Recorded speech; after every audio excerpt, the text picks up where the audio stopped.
Hello guys, welcome back to my YouTube channel. My name is Sridhar. I am a nursing officer. ದೋಸ್ತ, ನಿಮ್ಗೆ already ಗೊತ್ತಿದೆ, ನಾನು abroad ಹೋಗೋ exams ನ clear ಮಾಡಿದ್ದೀನಿ. ಸೌದಿ ಅರೇಬಿಯಾ ಆಗಿರ್ಬೋದು, ದುಬೈ ಆಗಿರ್ಬೋದು, ಕತಾರ್ ಆಗಿರ್ಬೋದು, ಮತ್ತೆ ಅಬುದಾಬಿ ಇವಾಗ. ಆಮೇಲೆ ಅದ್ರದ್ದು ಇಂಟರ್ವ್ಯೂಸ್ ಏನಾರ ಕ್ಲಿಯರ್ ಮಾಡಿದ್ದೀನಿ. ಅಂಡ್ ವಿಸಾ ಕೂಡ ಬಂದಿದೆ ನನಗೆ, ನಿಮ್ಗೆಲ್ಲ ತೋರಿಸಿದ್ದೀನಿ. ಆಮೇಲೆ ಅದು ಬಿಟ್ಟು ನಾನು ಯುರೋಪಿಯನ್ ಕಂಟ್ರೀಸ್ ಕೂಡ OET ಅಕ್ಯುಪೇಷನಲ್ ಇಂಗ್ಲಿಷ್ ಟೆಸ್ಟ್ ಅಂತ ಕೂಡ ಎಕ್ಸಾಮ್ಸ್ ನ ಕ್ಲಿಯರ್ ಮಾಡಿದ್ದೀನಿ. ಯಾವ್ದಾವ್ದು ಅಂದ್ರೆ ಮಾಲ್ಟಾ ಆಗಿರ್ಬೋದು, ಆಮೇಲೆ ನೆಕ್ಸ್ಟ್ UK ಆಗಿರ್ಬೋದು, ಆಸ್ಟ್ರೇಲಿಯಾ ಅಂಡ್ ನ್ಯೂಜಿಲೆಂಡ್. ಓಕೆ, ಇವತ್ತೇನ್ ವೆರಿ ವೆರಿ ಇಂಪಾರ್ಟೆಂಟ್ ಏನಂತಂದ್ರೆ, ಈಗ BSc ನರ್ಸಿಂಗ್ ನೀವು ಕಂಪ್ಲೀಟ್ ಮಾಡಿದ್ರಿ. ಫಸ್ಟ್ ಸ್ಟೆಪ್ ನಿಮಗೆ ಇದಕ್ಕೆ ಹೋಗ್ಬೇಕಾದ್ರೆ, ಯಾವ್ದಕ್ಕೆ ಅಬ್ರಾಡ್ ಕಂಟ್ರೀಸ್ ಹೋಗೋ ಫಸ್ಟ್ ಸ್ಟೆಪ್ ನೀವು ರಿಜಿಸ್ಟ್ರೇಷನ್ ಮಾಡಿಸ್ಬೇಕಲ್ವಾ? KNC ಕಡೆಯಿಂದ, ಕರ್ನಾಟಕ ನರ್ಸಿಂಗ್ ಕೌನ್ಸಿಲಿಂಗ್ ಕಡೆಯಿಂದ. ಮುಂಚೆ ನಾವೆಲ್ಲ ಏನ್ ಮಾಡ್ತಾ ಇದ್ವಿ ಅಂತಂದ್ರೆ, ಅಲ್ಲಿ ಹೋಗ್ಬಿಟ್ಟು ಕ್ಯೂ ಅಲ್ಲಿ ನಿಂತ್ಬಿಟ್ಟು ಅಪಾಯಿಂಟ್ಮೆಂಟ್ ತಗೊಂಡು ನಾವೆಲ್ಲ ಹೋಗ್ತಾ ಇದ್ವಿ. ಬಟ್ ಇವಾಗ ಅಂದ್ರೆ ಫುಲ್ ಸಿಂಪಲ್ ವೇ ಮಾಡಿದ್ದಾರೆ. 5 ನಿಮಿಷದಲ್ಲಿ ಮಾಡ್ಬೋದು ನೀವು. ಓಕೆ, ಸೊ ಹೆಂಗ್ ಮಾಡೋದು ಏನಂತಂದು ಇವತ್ತಿನ ತೋರಿಸ್ತೀನಂತೆ. ವಿತೌಟ್ ಡಿಲೇ ನಾವು ವಿಡಿಯೋನ ಸ್ಟಾರ್ಟ್ ಮಾಡೋಣ ಅಂತ. ಓಕೆ,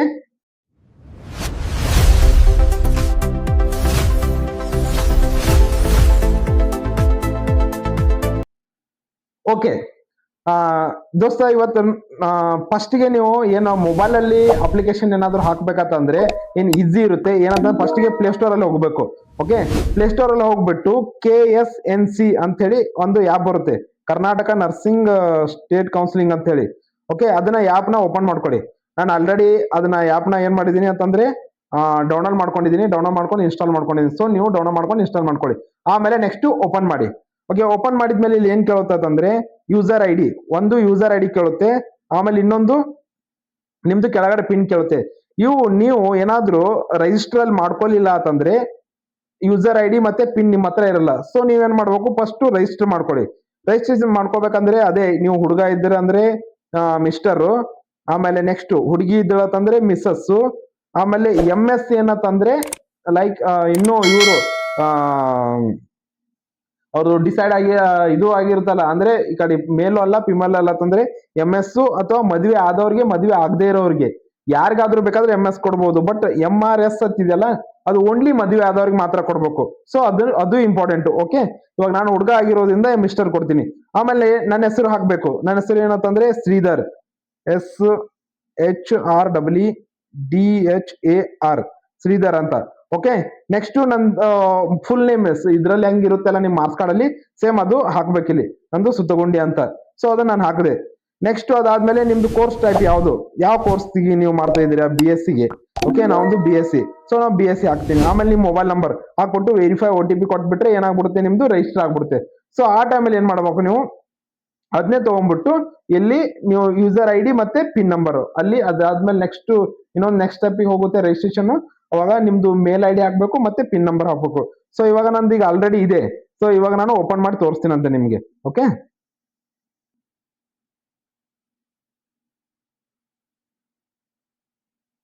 ಓಕೆ, ಲಾಗಿನ್ ಆಯ್ತು. ಓಕೆನಾ, ನೆಕ್ಸ್ಟ್ ನಿಮ್ದು ಪ್ರೊಫೈಲ್ ಬರುತ್ತೆ, ಫುಲ್ ಫೋಟೋ ಕಾಣಿಸುತ್ತೆ. ಆಮೇಲೆ ನಿಮ್ಮ ಹೆಸರು, ನಿಮ್ದು course name, registration number, mobile number ಎಲ್ಲ ತೋರಿಸುತ್ತೆ. ಓಕೆ, ಆಮೇಲೆ ನೆಕ್ಸ್ಟ್ ಇಲ್ಲಿ ಕೆಳಗಡೆ ಬರುತ್ತೆ ನೋಟಿಫಿಕೇಶನ್ ಅಂತ. ನಿಮ್ದು ಏನೇನಿರುತ್ತೆ ನೋಟಿಫಿಕೇಶನ್ಸ್ ಎಲ್ಲ ಬರ್ತಾ ಇರ್ತಾರೆ. Your notification will be appears here. ಅಂದ್ರೆ example, your renewal registration payment has been submitted, is pending approval for KNC. Renewal ನೀವು ಮಾಡಿಸ್ತಾ ಇದ್ದೀರೋ ಅಂತಂದ್ರೆ, ರಿನಿವಲ್ ಬೇಕಾಗಿತ್ತು, ಏನೇ ಇದ್ರು ನೋಟಿಫಿಕೇಶನ್ ಬರ್ತವೆ. ಓಕೆ, ನೆಕ್ಸ್ಟ್ ಇಲ್ಲಿ ಪರ್ಮನೆಂಟ್ ರಿಜಿಸ್ಟ್ರೇಷನ್, ಆಮೇಲೆ ರಿನಿವಲ್ ರಿಜಿಸ್ಟ್ರೇಷನ್. ಪರ್ಮನೆಂಟ್ ರಿಜಿಸ್ಟ್ರೇಷನ್ ಅಂತಂದ್ರೆ after completion of BSc nursing ಮಾಡ್ತಿರಲ್ಲ, ಅದು ಪರ್ಮನೆಂಟ್ ರಿಜಿಸ್ಟ್ರೇಷನ್. ಆಮೇಲೆ ರಿನಿವಲ್ ರಿಜಿಸ್ಟ್ರೇಷನ್ ಅಂತಂದ್ರೆ ನೀವು 3 ವರ್ಷ ಆದ್ಮೇಲೆ ಮತ್ತೆ ರಿನಿವಲ್ ಮಾಡಿಸ್ಬೇಕಾಗುತ್ತೆ ಸರ್ಟಿಫಿಕೇಟ್, ಅದು ರಿನಿವಲ್ ರಿಜಿಸ್ಟ್ರೇಷನ್. ಆಮೇಲೆ ಎಡಿಷನಲ್ ಡಿಗ್ರಿ, ಅದ್ಬಿಟ್ಟು ನೀವು ಬೇರೆ ಯಾವ್ದಾದ್ರು ಡಿಗ್ರಿ ಮಾಡಿದೀರಾ ಅಂತಂದು ಹೇಳಿ, ಈಗ MSc ನರ್ಸಿಂಗ್ ಆಗಿರ್ಬೋದು, ಬೇರೆ ಬೇರೆ PhD ಎಲ್ಲ ಮಾಡ್ತಾರಲ್ಲ, ಎಡಿಷನಲ್ ಡಿಗ್ರಿ. ಆಮೇಲೆ ನೋ ಅಬ್ಜೆಕ್ಷನ್ ಸರ್ಟಿಫಿಕೇಟ್. ಹಾ, ಅದೇ NOC ಅಂತಂದು ಹೇಳ್ತಾರಲ್ಲ, ಇದೇ ನೋ ಅಬ್ಜೆಕ್ಷನ್ ಸರ್ಟಿಫಿಕೇಟ್. ನೀವು ಎಲ್ಲಾದ್ರೂ ಬೇರೆ ಕಡೆ ಹೋಗ್ಬೇಕಾಯ್ತು, ಮೂವ್ ಆಗ್ಬೇಕಾಗಿತ್ತು, ಕಾಲೇಜ್ ಏನಾದ್ರು ಹೋಗ್ಬೇಕಾಗಿತ್ತು, ಆ ತರ ಇದು NOC ಸರ್ಟಿಫಿಕೇಟ್. ಆಮೇಲೆ ಗುಡ್ ಸ್ಟ್ಯಾಂಡಿಂಗ್ ಸರ್ಟಿಫಿಕೇಟ್. ಈ ಗುಡ್ ಸ್ಟ್ಯಾಂಡಿಂಗ್ ಸರ್ಟಿಫಿಕೇಟ್ ಏನಂತಂದ್ರೆ ಬೇರೆ ಕಂಟ್ರಿಗೆ, ಔಟ್ ಆಫ್ ಕಂಟ್ರಿಗೆ ಹೋಗ್ಬೇಕಾದ್ರೆ ಇದು ಯೂಸ್ ಆಗುತ್ತೆ, ಗುಡ್ ಸ್ಟ್ಯಾಂಡಿಂಗ್ ಸರ್ಟಿಫಿಕೇಟ್. ಅದ್ರ ಬಗ್ಗೆನೂ ಒಂದ್ಸಲ ನಿಮ್ಗೆ ಹೇಳ್ತೇನಂತ ಯಾವ ತರ ಅಂತ. ಓಕೆ, ಆಮೇಲೆ ರಿಫ್ರೆಶ್ ರಿಜಿಸ್ಟ್ರೇಷನ್, ಅದೇ ಇದನ್ನ ಲಾಕ್ ಮಾಡಿದ್ದಾರೆ ಅಂತಂದ್ರೆ ರಿಫ್ರೆಶ್ ಮಾಡೋದು ಮತ್ತೆ ನಮ್ಮ ರಿಜಿಸ್ಟ್ರೇಷನ್ ಇನ್ನೊಂದ್ಸಲ. ಸೊ ಹಂಗೇನೆ. ಓಕೆ, ಇವಾಗ ಇಲ್ಲಿ ಏನಂತಂದ್ರೆ ಫಸ್ಟ್ ಸ್ಟೆಪ್ ಬಂದ್ಬಿಟ್ಟು ಏನ್ ಮಾಡ್ಬೇಕಂದ್ರೆ, ನೀವು ಆಧಾರ್ ವೆರಿಫಿಕೇಶನ್ ಅಂತ ಇದೆ ನೋಡಿ. ಫಸ್ಟ್ ಇದು ಆಧಾರ್ ವೆರಿಫೈಡ್ ಮಾಡ್ಕೋಬೇಕು ನಿಮ್ದು. ಆಮೇಲೆ ಡಿಜಿಟಲ್ ಇದೇದು ಡಿಜಿ ಲಾಕರ್ ವೆರಿಫಿಕೇಶನ್, ಎರಡು ವೆರಿಫಿಕೇಶನ್ ಮಾಡ್ಕೊಳ್ಳಿ. ಎರಡು ವೆರಿಫಿಕೇಶನ್ ಆದ್ಮೇಲೆ ನಿಮ್ದು ಪರ್ಸನಲ್ ಇನ್ಫಾರ್ಮ್ ಬರುತ್ತೆ. ಪರ್ಸನಲ್ ಎಲ್ಲ ಕೆಳಗಡೆ ಪರ್ಸನಲ್ ಎಲ್ಲ ಇನ್ಫಾರ್ಮ್ ಮಾಡ್ಬೇಕು, ಅಂದ್ರೆ ಪರ್ಸನಲ್ ಎಲ್ಲ ತುಂಬಬೇಕು. ರಿಜಿಸ್ಟ್ರೇಷನ್ ನಂಬರ್ ಆಗಿರೋದು, ಆಮೇಲೆ ರಿಜಿಸ್ಟ್ರೇಷನ್ ನಂಬರ್ ಆಲ್ರೆಡಿ ತುಂಬಿರ್ತೀರಾ, ರಿಜಿಸ್ಟ್ರೇಷನ್ ಡೇಟು ಇವೆಲ್ಲ ಇದಿರುತ್ತಲ್ಲ, ಇವೆಲ್ಲ ನೀವು ಅಲ್ಲಿ ಸ್ಟಾರ್ಟಿಂಗೇ ಇದ್ರಲ್ಲಿ ತುಂಬಿರ್ತೀರಾ. ಸೊ ತುಂಬಿದಾದ್ಮೇಲೆ ಇಲ್ಲೆಲ್ಲ ಬರ್ತಾವೆ ಅದು. ಓಕೆ, ಆಮೇಲೆ ನೆಕ್ಸ್ಟ್ ಪರ್ಸನಲ್ ಆಯ್ತು. ಆಮೇಲೆ ಕಾಂಟ್ಯಾಕ್ಟ್ ಇನ್ಫಾರ್ಮ್, ನಿಮ್ದೆಲ್ಲ ಕಾಂಟ್ಯಾಕ್ಟ್ ಏನೇನ್ ಕಾಂಟ್ಯಾಕ್ಟ್ಸ್ ಇದಾವಲ್ಲ, Aadhaar card automatic Aadhaar card ಇದರಿಂದ ತಗೊಂಡ್ಬಿಡುತ್ತೆ ಅದು. ಆಮೇಲೆ ನೆಕ್ಸ್ಟ್ ಇದು ಎಲ್ಲ ಆಟೋಮೆಟಿಕ್ ತಗೊಂಡ್ಬಿಡುತ್ತೆ, ಇದೇನ್ ಟೆನ್ಷನ್ ಇಲ್ಲ. ಆಮೇಲೆ ನೆಕ್ಸ್ಟ್ ಎಜುಕೇಶನ್ ಇನ್ಫಾರ್ಮ್, ಇದು ಎಜುಕೇಶನ್ ಕೂಡ ಆಟೋಮೆಟಿಕ್ ಆಗಿ ತಗೊಂಡ್ಬಿಡುತ್ತೆ. ಓಕೆ, ನೀವು ತಗೊಳ್ಳಿಲ್ಲ ಅಂತಂದ್ರೂ ಕೂಡ ನೀವು ಸ್ಟಾರ್ಟಿಂಗ್ ಅಲ್ಲಿನೇ ತುಂಬೋದು. ಆಮೇಲೆ ಎಡಿಷನಲ್ ಏನಾದ್ರು ಎಜುಕೇಶನ್ ನೀವು ಮಾಡಿದಿರಿ ಅಂದ್ರೆ ನೀವು ಇಲ್ಲಿ ಎಡಿಷನಲ್ ಎಜುಕೇಶನ್ ನ ಫಿಲ್ ಮಾಡ್ಬೋದು. ಓಕೆ, ನೆಕ್ಸ್ಟ್ ಇದೆಲ್ಲ ಆಯ್ತು. ಇವಾಗ ನಾವು ಎಲ್ಲಿಗೆ ಹೋಗ್ಬೇಕು, ಇವಾಗ ಪರ್ಮನೆಂಟ್ ರಿಜಿಸ್ಟ್ರೇಷನ್ ಮಾಡ್ಸಕ್ಕೆ ಹೋಗ್ಬೇಕು. ಸೊ ಇವಾಗ ಪರ್ಮನೆಂಟ್ ರಿಜಿಸ್ಟ್ರೇಷನ್ಗೆ ಹೊಡೆಯೋದಿಲ್ಲ, ಕ್ಲಿಕ್ ಮಾಡೋದು ಪರ್ಮನೆಂಟ್ ರಿಜಿಸ್ಟ್ರೇಷನ್. ಕ್ಲಿಕ್ ಮಾಡಿದ್ಮೇಲೆ ನಿಮ್ ಪರ್ಮನೆಂಟ್ ರಿಜಿಸ್ಟ್ರೇಷನ್ ಇಲ್ಲಿ ಕೆಳಗಡೆ ಬರುತ್ತೆ, ಪರ್ಮನೆಂಟ್ ರಿಜಿಸ್ಟ್ರೇಷನ್ ಸ್ಟೆಪ್ 6, ಅದ್ರ ಮೇಲೆ ಕ್ಲಿಕ್ ಮಾಡೋದು. ಕ್ಲಿಕ್ ಮಾಡಿದ್ಮೇಲೆ ಏನಿಲ್ಲ, ಡೈರೆಕ್ಟ್ ಆಗಿ ಸೆಲೆಕ್ಟ್ ಪೇಮೆಂಟ್ ಸೆಲೆಕ್ಟ್ ಮಾಡೋದು. ಯಾವ್ದಕ್ಕೆ ನೀವು ಮಾಡ್ತಾ ಇದ್ದೀರಾ, ಇಲ್ಲಿ ನೋಡಿ ಎಲ್ಲಾನು ಇದೆ. ಇಲ್ಲಿ correction, name of correction, course completion certificate, date of birth, duplicate registration, foreign verification ಅದೆಲ್ಲ ಬರ್ತಲ್ಲ. ನಮ್ದು ಪರ್ಮನೆಂಟ್ ರಿಜಿಸ್ಟ್ರೇಷನ್, ಸೊ ಇದ್ರ ಮೇಲೆ ಕ್ಲಿಕ್ ಮಾಡಬೇಕು. ಕ್ಲಿಕ್ ಆದ್ಮೇಲೆ 1000 rupees ಫೀ ಇದೆ, ಮೇಕೆ ಪೇಮೆಂಟ್ ಮಾಡ್ಬಿಟ್ರೆ ಸಾಕು. 1000 rupees ಏನಾಗುತ್ತೆ, ಕಟ್ ಆಗ್ಬಿಡುತ್ತೆ. ಸೊ 1000 rupees ಕಟ್ ಆದ್ಮೇಲೆ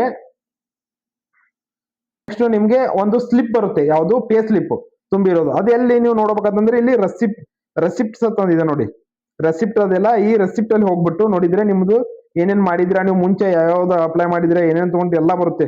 ಸೊ ಇಲ್ಲಿ ಮೇಲೆ ಇದು ಫಸ್ಟ್ ನಿಮ್ದು ಏನ್ ಬರುತ್ತೆ ಅದು, ಇವಾಗ ನಾನು ಗುಡ್ ಸ್ಟ್ಯಾಂಡಿಂಗ್ ಸರ್ಟಿಫಿಕೇಟ್ ಅಂತ ಹಾಕಿದ್ದೀನಿ ನೋಡಿ. ಸೊ ಇದೇನೆ ಸೇಮ್ ಇದೇ ಜಾಗದಲ್ಲಿ ನಿಮ್ದು ಏನ್ ಬರುತ್ತೆ, ಪರ್ಮನೆಂಟ್ ರಿಜಿಸ್ಟ್ರೇಷನ್ ಅಂತ ಒಂದು ಬರುತ್ತೆ.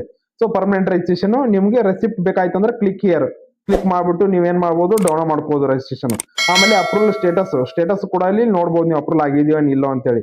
ಸೊ ಅದು ಇಂಪಾರ್ಟೆಂಟ್ ಆಯಿತು, ಮುಗೀತು, ಇಷ್ಟೇ ಸ್ಟೆಪ್, ಏನಿಲ್ಲ ಬೇರೆದೇನೂ ಇಲ್ಲ. ಸೊ ಇದನ್ನೆಲ್ಲ ಮಾಡುವಾಗಾದ್ರೆ ನೀವು ಇದು ಏನಂತ ಪರ್ಸನಲ್ ಇನ್ಫಾರ್ಮ್ ಆಗಿರ್ಬೋದು, ಕಾಂಟ್ಯಾಕ್ಟ್ ಇನ್ಫಾರ್ಮ್ ಮತ್ತೆ ಎಜುಕೇಶನಲ್ ಇನ್ಫಾರ್ಮ್, ಇದು ಏನಂತಂದಿಲ್ಲ, ಇದು ತುಂಬುವಾಗ ನೀವು ಬಹಳ ಕಾಸಿಯಸ್ ಆಗಿರ್ಬೇಕು, ಅಂದ್ರೆ ಬಿ ಕೇರ್ಫುಲ್ ಆಗಬೇಕು. ಸ್ವಲ್ಪ ಏನಾದ್ರು ತಪ್ಪಾದ್ರೆ ಬಹಳ ಕಷ್ಟ ಆಗ್ಬಿಡುತ್ತೆ. ಸೊ ಐ ಹೋಪ್ ನಿಮ್ಗೆ ಇದು ವಿಡಿಯೋ ಇಷ್ಟ ಆಗಿದೆ ಅಂತ ಅನ್ಕೋತೀನಿ. ನನ್ಗೆ ಹಂಗೆ ಫಾಲೋ ಮಾಡಿ, ಆಮೇಲೆ ನನ್ನ ಯೂಟ್ಯೂಬ್ ನ ಸಬ್ಸ್ಕ್ರೈಬ್ ಮಾಡಿ. ನಾನು ನಿಮ್ಗೆ ಹೆಲ್ಪ್ ಮಾಡ್ತೀನಿ ಯಾವ್ದಕ್ಕಂದ್ರೆ ಅಬ್ರಾಡ್ ಕಂಟ್ರೀಸ್ ಹೋಗೋಕೆ. ಸೊ ದಯವಿಟ್ಟು ನನಗೆ ಸಪೋರ್ಟ್ ಮಾಡಿ ಅಂತ ಹೇಳ್ತಾ